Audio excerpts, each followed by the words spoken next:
Hello students, welcome to my YouTube channel. हमने 8th class के 2 chapter complete कर लिए हैं। तो बच्चों की क्वेरीज आ रही थी कि आप 9th के भी सिलेबस कराइए, 9th का भी पढ़ाइए आगे। तो मैंने अब 9th क्लास भी चालू कर दिए पढ़ाना। तो आज हम उसका पहले चैप्टर का बेसिक पढ़ेंगे और बेसिक के अंदर मैं आपको सारी चीज़ें बता दूंगी, तो आपके लिए चैप्टर करना बहुत ईजी हो जाएगा। तो अब हम चैप्टर को चालू करते हैं। 9th का पहला चैप्टर है संख्या पद्धति, जिसे इंग्लिश में नंबर सिस्टम कहते हैं। ठीक है, पहला टॉपिक, ये जो नोट्स मैंने बनाए हैं ये आपकी एनसीईआरटी बुक में से बनाए हैं। तो आप जो मैंने नोट्स बनाए अगर आप वो बना लेंगे तो आपके लिए आगे के लिए बेटर होगा। जब आप चैप्टर्स करेंगे, जब आप एक्सरसाइज करेंगे तो आपके लिए ईजी हो जाएगा। संख्या रेखा, संख्या रेखा क्या होती है? इंग्लिश में इसे नंबर लाइन कहते हैं। एक सरल रेखा जिस पर विभिन्न संख्याओं को निरूपित किया जाता है। जैसे ये संख्या रेखा दिख रही है आपको, यहाँ से लेके यहाँ तक, इस पर सारी संख्याएं लिखी जाती है, माइनस वाली भी, प्लस वाली भी। इस रेखा को, ये जो रेखा है हमारी, इसको क्या कहते हैं? संख्या रेखा। इस पे सारे हम नंबर्स निरूपित करते हैं। 0 हो गया, 1 हो गया, माइनस वाले संख्या होगी, सारे जो नंबर्स होते हैं वो संख्या रेखा पर आते हैं। ठीक है, उसके बाद हमारा जो पहले संख्या आती हैं वो होती हैं प्राकृत संख्या, जिन्हें हम इंग्लिश में नेचुरल नंबर कहते हैं और इसे n से निरूपित करते हैं। ठीक है, ये कहाँ से चालू होती हैं? 1 से। 1 2 3 4 5 और अनंत तक जाती हैं, इन्फिनिटी। इन्फिनिटी का मतलब होता है अनंत। ठीक है, उसके बाद पूर्ण संख्याएं। पूर्ण संख्याएं क्या होती हैं? इसे हम W से निरूपित करते हैं, इंग्लिश में कहते हैं होल नंबर्स, जो 0 से चालू होते हैं और ये सारे के सारे पॉजिटिव होते हैं और अनंत तक जाते हैं। यहाँ पे 1 से चालू होते हैं, अनंत तक जाते हैं, यहाँ 0 से चालू होते हैं, अनंत तक जाते हैं। कोई भी नेगेटिव नंबर इन दोनों में नहीं आता, सिर्फ और सिर्फ पॉजिटिव नंबर लेते हैं हम इसमें। ठीक है, उसके बाद हम पढ़ेंगे पूर्णांक संख्या। पूर्णांक संख्या क्या होती है? इंटीजर्स, इंग्लिश में क्या कहते हैं? इंटीजर्स। Z से निरूपित करते हैं। माइनस वाले और प्लस वाले दोनों जो होते हैं वो इंटीजर्स के अंदर आते हैं। माइनस इन्फिनिटी से लेकर प्लस इन्फिनिटी तक जितनी भी संख्याएं होंगी, माइनस वाली, प्लस वाली, 0 1 2 3 4 XYZ जो भी होगा, सब नंबर्स जो होंगे वो इंटीजर्स के अंदर आ जाते हैं। ठीक है, अब हम करेंगे अपने काम की बात, जो हमारे चैप्टर का मेन, जो चैप्टर हमसे चाह रहा है, हमें क्या पढ़ना है? परिमेय संख्याएं। परिमेय संख्याएं क्या होती हैं? Rational numbers. इसे इंग्लिश में क्या कहते हैं? रैशनल नंबर, जिसे Q से दर्शाते हैं। ठीक है, इसे P/Q के रूप में लिखते हैं, जहाँ Q नहीं होता बराबर 0 के। 0 नहीं होता है Q, बाकी P/Q के रूप में इसे लिखते हैं। P/Q का मतलब है कि हमने कोई भी संख्या ली और हमने क्या लिख दिया? जैसे 2/3 लिख दिया, 4/5 लिख दिया, ये सब हमारे क्या हो गए? P/Q के फॉर्म में हो गए। और P और Q दोनों क्या होने चाहिए? इंटीजर्स होने चाहिए। कहने का मतलब माइनस में हो, प्लस में हो, इससे हमें कोई फ़र्क नहीं पड़ता, बस हमें ये होना चाहिए कि वो P/Q के फॉर्म में होने चाहिए। अब अगर आप बोलें कि खाली 2, जैसे 2 लिखा है, 3 लिखा है, 4 लिखा है, तो क्या ये परिमेय संख्या है?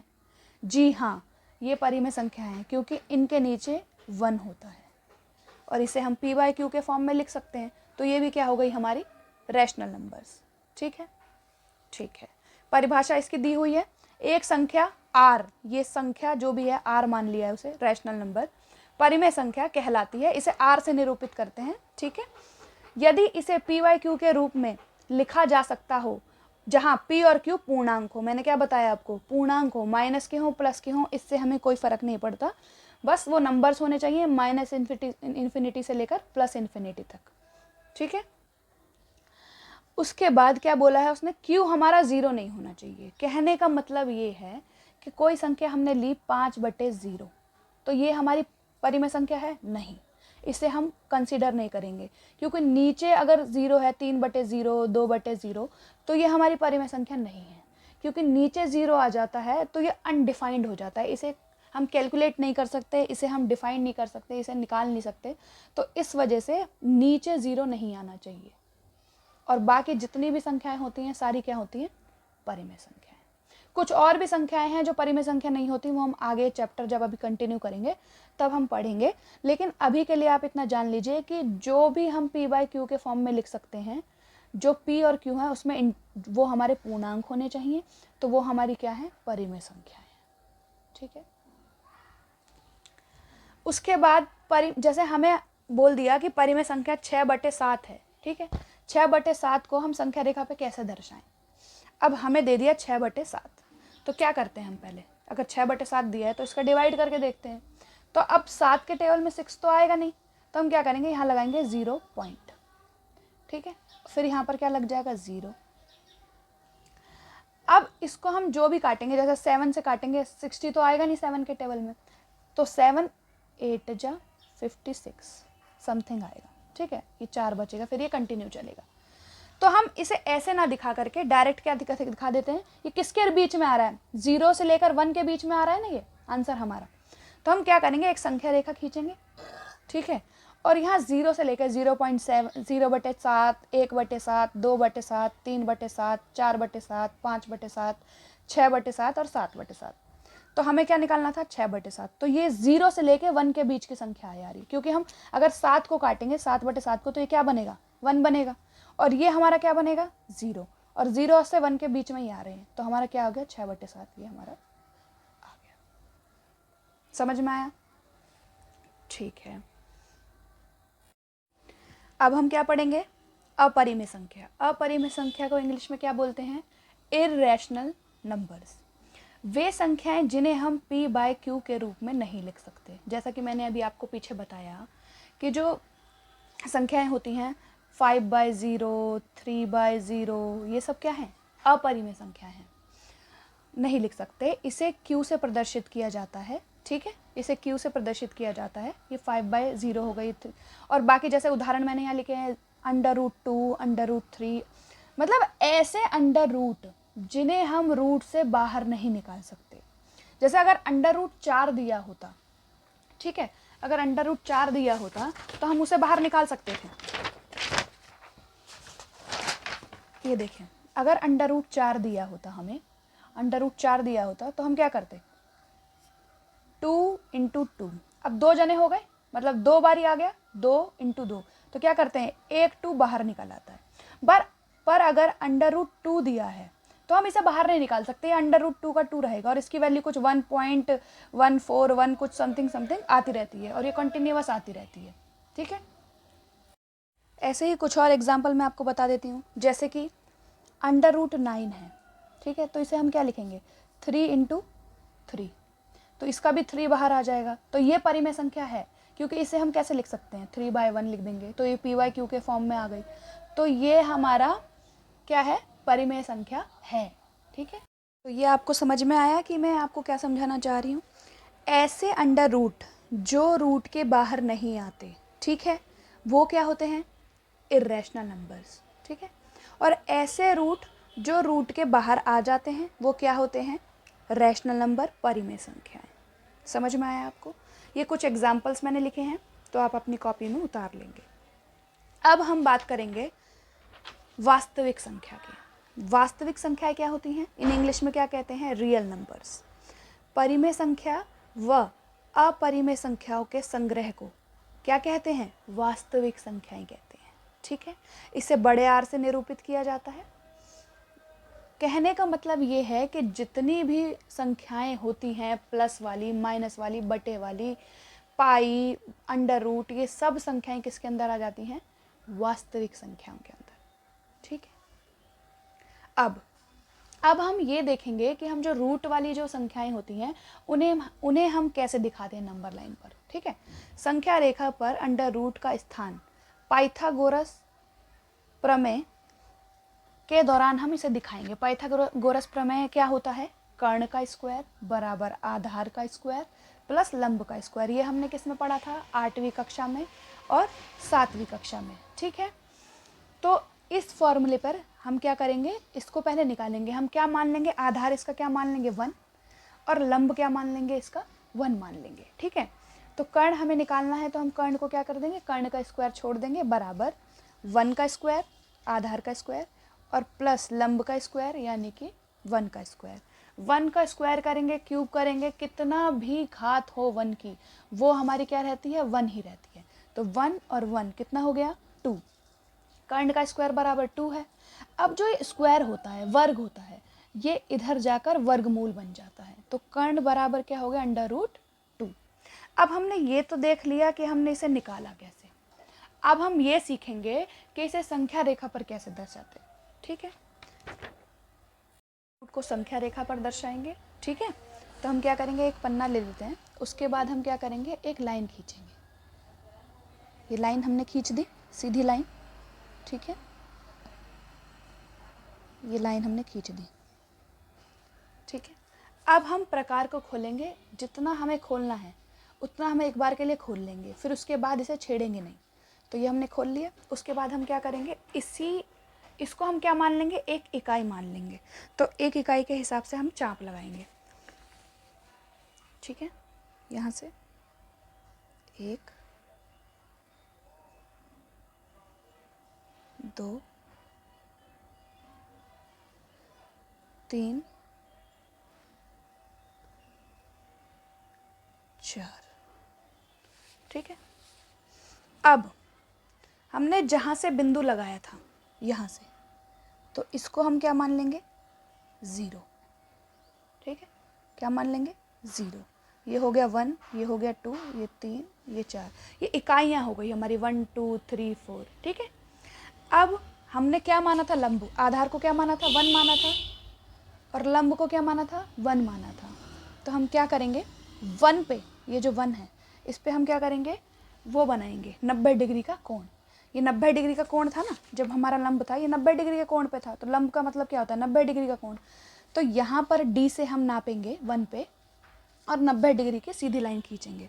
एकदम स्ट्रेट लाइन जो होती है वो 90 डिग्री की होती है। तो हम क्या करेंगे, इसे 90 डिग्री बना दिया। ठीक है, ये हमारा 90 डिग्री हो गया। अब जितना इकाई हमने इसे खोल के रखा था यहाँ रखेंगे पॉइंट पे, और यहाँ एक चाप लगाएंगे। ये हमारी क्या हो गई, एक इकाई हो गई। अब हमारा नीचे का भी एक हो गया, इधर वाला भी एक हो गया। तो अब जो हम यहाँ से खींचेंगे, इनको जोड़ेंगे, ये हमारी क्या बनेगी, √2 बनेगा। ठीक है, ये हो गया 1, ये हो गया 1, और ये हो गया √2। ठीक है, अब हम क्या करेंगे, इसको चाप को बड़ा करेंगे यहाँ तक। ठीक है, और यहाँ से हम इसके नीचे एक वो लगाएंगे। क्या करेंगे, यहाँ से वो करेंगे और यहाँ पर इसे ऐसे गिराएंगे कि जहाँ पर ये गिरा ये हमारा क्या हो गया, √2। ठीक है, अब आपको समझ में आ गया होगा कि मैं आपको क्या बताने की कोशिश कर रही हूँ, कैसे हमने √2 निकाला, क्या हमने चाप लगाई। ठीक है, ऐसे ही आगे की एक्सरसाइज में भी मैं आपको बताऊंगी कि √3 कैसे निकालते हैं, √4 कैसे निकालते हैं। ये हमारा मेजर पार्ट था कि हम पहले सीख लें कि √ वाली जो चीज़ें होती हैं वो हम संख्या रेखा पर कैसे दर्शाते हैं। ठीक है, तो आपको ये समझ में आ गया होगा कि √2 को हमने कैसे दिखाया। ठीक है, अब हम वास्तविक संख्या रेखा और उसके दशमलव प्रसार के बारे में बात करेंगे। इसमें 3 आते हैं। एक होता है शांत दशमलव, जिसे कहते हैं टर्मिनेटिंग। ठीक है, एक होता है अनावसानी आवर्ती, जिसे कहते हैं नॉन टर्मिनेटिंग रिकरिंग। ठीक है, एक होता है अनावसानी अनावर्ती, जिसे कहते हैं नॉन टर्मिनेटिंग नॉन रिकरिंग। ठीक है, दशमलव प्रसार को 3 भागों मतलब 2 भागों में बांटा है, एक शांत एक अशांत। जो शांत वाले होते हैं वो एक ही कैटेगरी के हैं, और जो अशांत वाले होते हैं वो 2 कैटेगरी के हैं, आवर्ती और अनावर्ती। ठीक है, शांत दशमलव क्या होते हैं, ऐसे दशमलव जिनको हम डिवाइड करें और वो एक पॉइंट पे जाके रुक जाए और डिवाइड भी हमारा पूरा खत्म हो जाए। ठीक है, तो शांत दशमलव को हमने क्या करा, 5/8 लिखा। तो ऊपर वाली संख्या को अंदर लिखते हैं और नीचे वाली संख्या को बाहर लिखते हैं और डिवाइड करते हैं। तो यहाँ 5 था, हमने 0 पॉइंट लगाया तो यहाँ क्या आ गया, 0। 8 6 48, 50 में से 48 गया 2, फिर हमने 0 और पॉइंट लगा रखा था तो 0 ले लिया, 20 हो गया। 8 2 16, 20 में से 16 गया, कितना बचा, 4। फिर हमने 0 लगा लिया, 8 5 40। ये हमारा पूरा ख़त्म हो गया। तो 5/8 के दशमलव वैल्यू क्या आई हमारी, 0.625। ठीक है, आवृत्ति क्या होते हैं, आवृत्ति का मतलब होता है कि जब हम किसी संख्या को डिवाइड करें तो एक ही संख्या बार बार हमें मिले। ठीक है, जैसे हमने 3 से 20 को डिवाइड किया तो हमारा आंसर क्या आया 6.66666 और ये 6666 आता जाएगा और ये ख़त्म नहीं होगा। तो इसे हम कैसे प्रदर्शित करते हैं 6.6 के ऊपर बार। इस बार का मतलब है कि ये 6 बार बार आता रहेगा और ये ख़त्म नहीं होगा, पर एक ही संख्या बार बार आएगी। ये नहीं कि हर बार हमें अलग संख्या देखने को मिला, हर बार सेम ही संख्या आएगी। ठीक है। अनावर्ती क्या होता है?